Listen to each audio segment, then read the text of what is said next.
Van Allen தணிந்து தெற்கு தென்றல் இதமாக வீசிக்கொண்டிருக்கின்ற இந்த இனிமையான வேளையில் தியாக சிகரமாக தமிழக அரசியல் வரலாற்றில் வைர எழுத்துக்களால் பொறிக்கப்பட்டுவிட்ட இவருக்கு மிக்காரும் இல்லை என்று நான் சொல்லக்கூடிய தகுதியை பெற்றிருக்கின்ற இந்திய கம்யூனிஸ்ட் கட்சியினுடைய முதுபெரும் மூத்த தலைவர் எனது ஆருயிர் அண்ணன் இரா நல்லகண்ணு அவர்களே, இந்த நிகழ்ச்சியிலே பங்கேற்று தொடங்கி வைத்துவிட்டு அலுவல் நிமித்தம் விடைபெற்று சென்றிருக்கின்ற திராவிட முன்னேற்ற கழகத்தின் தலைவர், இந்தியா கூட்டணியினுடைய வலுவான அங்கம், தமிழகத்தினுடைய முதலமைச்சர் ஆருயிர் சகோதரர் மாண்புமிகு தளபதி மு.க. ஸ்டாலின் அவர்களே, இங்கே உரையாற்றி அமர்ந்திருக்கின்ற விடுதலை சிறுத்தைகள் கட்சியினுடையது உருவாக்கியவர், தலைவராக இயங்கிக் கொண்டிருப்பவர், ஒடுக்கப்பட்ட மக்களினுடைய இதயத்திலே ஒரு நம்பிக்கை சுடராக ஒளி வீசிக் கொண்டிருப்பவர் ஆருயிர் சகோதரர் எழுச்சி தமிழர் தொல் திருமாவளவன் அவர்களே, இப்பொழுது பொன்னாடை போர்த்தி கொண்டிருக்கின்ற 100ஐயும் கடப்பார், இவர் 150ஐயும் கடப்பார் என்று இங்கே வந்திருக்கின்ற நம்முடைய விஜிபி சந்தோஷம் அவர்களே, இந்த நிகழ்ச்சியிலே கலந்து கொண்டு வாழ்த்துறை வழங்கிய மார்க்சிஸ்ட் லெனினிஸ்ட் விடுதலை இந்திய கம்யூனிஸ்ட் கட்சியினுடைய மாநில செயலாளர் அன்பு தோழர் பல ஆசை தம்பி அவர்களே, ஆம் ஆத்மி இயக்கத்தினுடைய தமிழகத்தின் பிரதிநிதி சகோதரர் வசீகரன் அவர்களே, இந்திய யூனியன் முஸ்லீம் லீக் இயக்கத்தின் சார்பில் வாழ்த்துறை வழங்கிய முன்னாள் நாடாளுமன்ற உறுப்பினர் கண்ணியமிக்க அப்துல் ரஹ்மான் அவர்களே, அதை போலவே மனிதநேய மக்கள் கட்சியினுடைய சட்டமன்ற உறுப்பினர் கண்ணியமிக்க அப்துல் சமத் அவர்களே, அண்ணா திராவிட முன்னேற்ற கழகத்தின் மக்கள் முன்னேற்ற கழக பொதுச் செயலாளர், துணிச்சலாக எங்கும் கருத்துக்களை சொல்லக்கூடிய தம்பி பசும்பொன் பாண்டியன் அவர்களே, கொங்கு நாடு மக்கள் தேசிய கட்சியினுடைய தலைவர், அன்புக்கும் மரியாதைக்கும் உரிய சகோதரர் ஈஸ்வரன் அவர்களே, ஊடகவியலாளர்கள் சார்பிலே இங்கே கலந்து கொண்டிருக்கின்ற அன்புக்குரிய மணி அவர்களே, இந்த நிகழ்ச்சியிலே முதலமைச்சரோடு வந்து கலந்து கொண்டு விடைபெற்று சென்றிருக்கின்ற திராவிட முன்னேற்ற கழகத்தினுடைய பொருளாளர், நாடாளுமன்ற குழு தலைவர் சகோதரர் டி.ஆர். பாலு அவர்களே, இந்த நிகழ்ச்சியை பெருமைப்படுத்திவிட்டு விடைபெற்று சென்றிருக்கின்ற மாண்புமிகு அமைச்சர் பொன்முடி அவர்களே, இன்னும் நான் பெயர்களை குறித்து வைக்க முடியாமல் போயிருந்தாலும் இங்கே வந்திருக்கக்கூடிய தமிழகத்தினுடைய அரசியல் இயக்கங்களின் உயிர் நாதமாக விளங்கக்கூடிய தீரர்களே, இங்கே இனிய உரையாற்றியதோடு மட்டுமல்ல, இளைஞர்கள் எப்படி இருக்க வேண்டும் என்று நான் ஒவ்வொரு கூட்டத்திலும் உதாரணம் காட்டுகின்ற அருமை தம்பி மே 17 இயக்கத்தின் திருமுருகன் காந்தி அவர்களே, இந்த நிகழ்ச்சியிலே கலந்து கொண்டிருக்கின்ற இந்திய கம்யூனிஸ்ட் கட்சியினுடைய மாநில மாவட்ட நிர்வாகிகளே, செங்கொடி தோழர்களே, பத்திரிகையாளர்களே, ஊடகவியலாளர்களே, அன்பு சகோதரிகளே, வணக்கம். இது ஒரு மகிழ்ச்சிகரமான நாள். 100 ஆண்டு வாழ்க என்று முன்பு வாழ்த்துகின்ற வழக்கம் இருந்தது. இனி தியாகச்சுடர் அண்ணன் நல்ல கண்ணுவை போல 200 ஆண்டுகள் வாழ்க என்று சொல்லக்கூடிய அளவுக்கு அவர் உடல் நலத்தோடு இருக்கிறார். கூர்த்த சிந்தனையில் சிறிது ஊறு கூட ஏற்படாத வகையிலே எந்த பிரச்சனையையும் மார்க்சிய லெனினிச பெரியாரிய அம்பேத்காரிய அடிப்படையை கொண்டு அந்த பிரச்சனையை அணுகுகின்றார். அவரை கண்டாலே அவரோடு உரையாடினாலே ஒரு புதிய உத்வேகமும் உற்சாகமும் பிறந்துவிடும். செங்கொடி பறக்குதம்மா, அது என் ஜீவனை ஊக்குவிக்கின்றதம்மா, அது நம் கொடி என்பது வீரநாதம் கிளம்புதம்மா என்று இந்திய கம்யூனிஸ்ட் கட்சி தோழருடைய பாடல் வரிகளுக்கு இலக்கணமாக திகழக்கூடியவர் என்னுடைய அன்பு அண்ணன் நல்லக்கண்ணு அவர்கள். மக்கள் அறிந்தி வளர்வின் நிமக்கு மிக்கோர் இல்லாத, கொஞ்சம் நிப்பாட்டுங்க, நான் பேசணும்.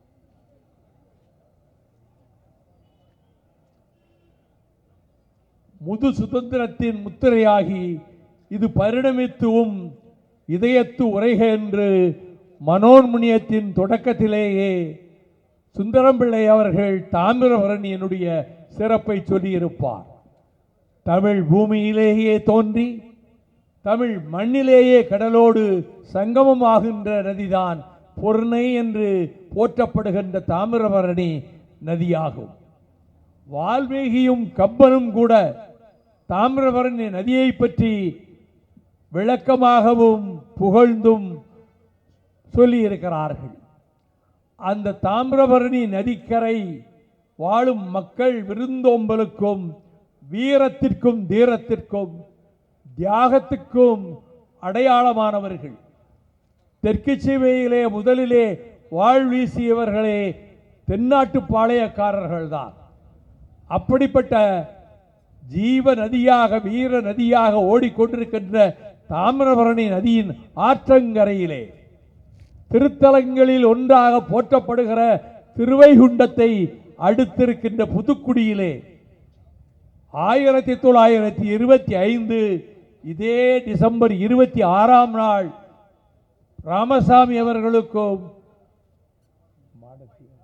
கருப்பாய் அவர்களுக்கும் அருமை மகனாக பிறந்தவர்தான் நம்முடைய அண்ணன் நல்லக்கண்ணு அவர்கள்.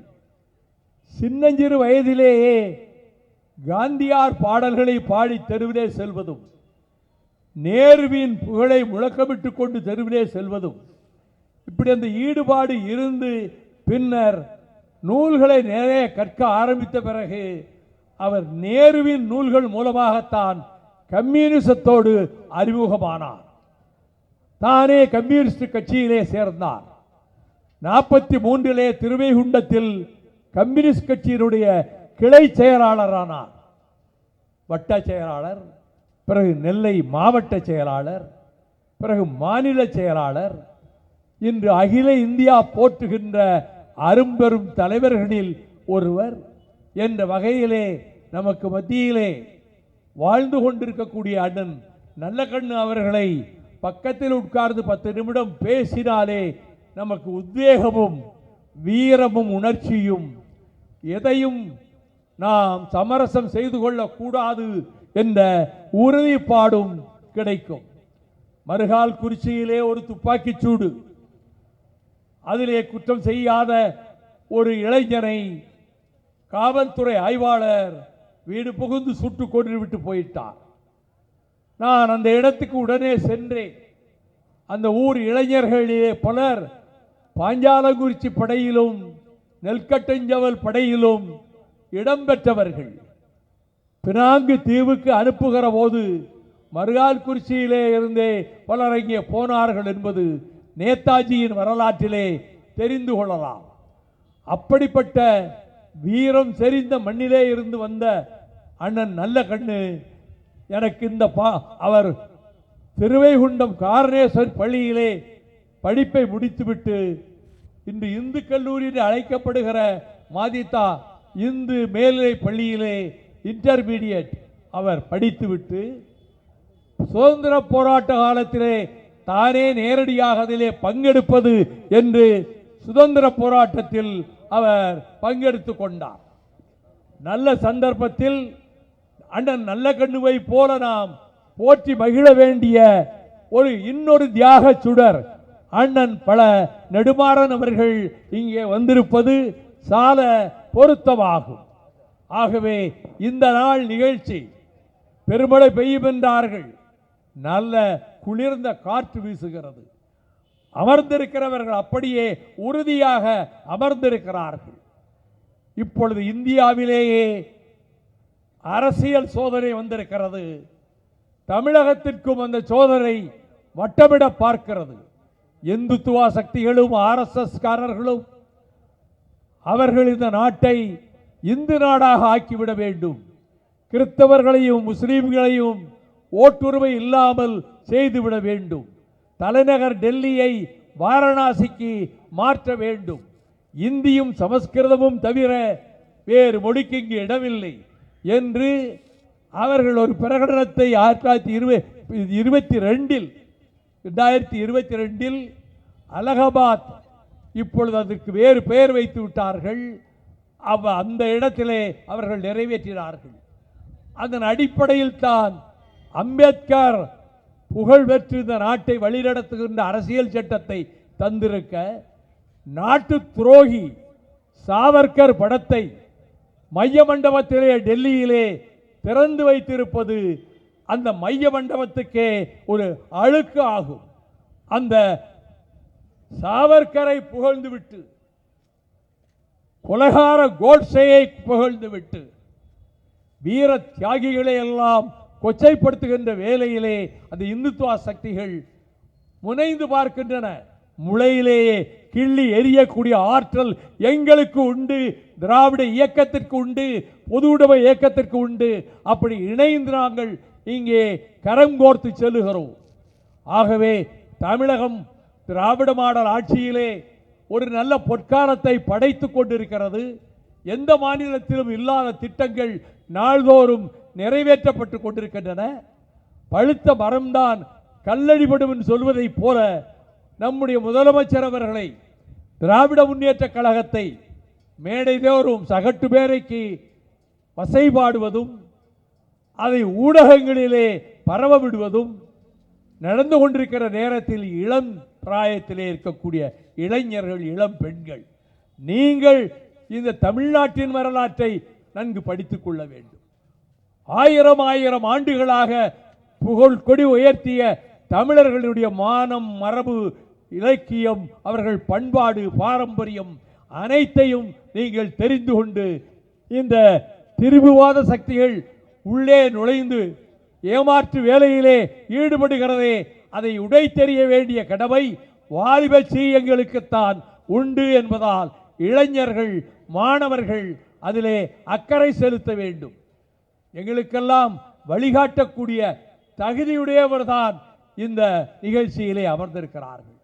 இதே நிகழ்ச்சியிலே தான் பாரட்லா படித்து தொழிலாளர்களுக்காகவே தன் வாழ்வை அர்ப்பணித்துக் கொண்ட அண்ணன் KTK தங்கமணி அவர்களுடைய நினைவு நாளும் இந்த நிகழ்ச்சியிலே தான் சேர்க்கப்பட்டிருக்கிறது என்பதையும், அவரும் தமிழ்நாட்டிலே மதிக்கப்பட வேண்டிய ஒரு தலைவர். ஆகவே கடமைகள் நிரம்ப இருக்கின்றன. 29ஆம் தேதி காலை 9 மணிக்கே கலைவாணர் அரங்கத்தில் அண்ணன் நல்லகண்ணு நூற்றாண்டு விழா நடக்கப் போகிறது. 9 மணிக்கே வந்து சேர்ந்து விடுங்கள். 10 மணிக்கு மேலே போகலாம் என்று கருதாதீர்கள். சரியாக 9 மணிக்கு நிகழ்ச்சி தொடங்கும். நீங்கள் எதிர்பார்க்கிற சொற்பொழிவாளர் 9:30க்குள்ளாக பேசிவிடுவார். ஆகவே நம்முடைய தோழர்கள் மற்ற நண்பர்களிடம் சொல்லி காலை பொழுதிலேயே கலைவாணர் அரங்கத்திலே திரளுமாறு ஏற்பாடு செய்ய வேண்டும் என்று கேட்டு, நலத்தோடு வாழ்க, மன வளத்தோடு வாழ்க, எங்களுக்கு வழிகாட்டி வாழ்க, இன்னும் 100 ஆண்டு கடந்து வாழ்க, வாழ்க, அண்ணன் RNK வாழ்க. நன்றி, வணக்கம்.